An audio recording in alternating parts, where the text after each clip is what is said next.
comment j'ai tué ma peur des imprévus. Si tu te sens un petit peu paumé dans tes choix, boulot, relations, voyage, ou même ton café du matin, bienvenue dans le club. La plupart des gens passent leur vie à analyser chaque décision comme si c'était le jour du permis de conduire. Spoiler, tu vas te planter un moment et c'est ok, ça nous arrive tous. Moi j'ai longtemps cru qu'il fallait un plan parfait pour avancer. Résultat, je me demandais ce que je voulais faire de ma vie sans jamais rien essayer, et je restais sur mon canapé à regarder des stories d'inconnus, plus heureux que moi.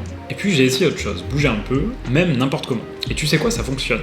Pas toujours comme prévu, mais souvent mieux que prévu. Premier point là-dessus, c'est bouge avant de tout comprendre. T'as pas besoin de savoir exactement où tu vas pour avancer. Propose à un ami de commencer une nouvelle passion ensemble, que t'as vu sur Instagram, même si t'aurais jamais fait ça hier. Envoie un message spontané à une connaissance qui travaille dans un domaine qui t'intéresse pour lui demander comment commencer. C'est le mouvement qui crée du sens, et c'est jamais ton cerveau en surchauffe. Les bénéfices, c'est que tu tombes sur des moments ou des rencontres inattendues, et tu réalises que la vie est souvent plus drôle quand tu bouges avant de tout comprendre. Deuxième clé, c'est de faire du chaos ton allié, mais de garder ton cadre. Accepter le bazar, c'est vital. Envoyer un message maladroit, dire oui à un plan foireux, tester une idée un peu folle. Mais le désordre, ça fonctionne mieux quand il y a un cadre. Ton boulot, tes routines, tes obligations sérieuses restent stables et tu gardes de la place pour le chaos occasionnel. Par exemple, tes journées sont planifiées, mais une partie de ton week-end reste ouverte pour des expériences inattendues ou des rencontres improvisées. Le désordre occasionnel et un cadre solide, c'est un super pouvoir. Tes journées deviennent plus vivantes, tu retrouves de l'énergie et tu te surprends à apprécier l'inattendu,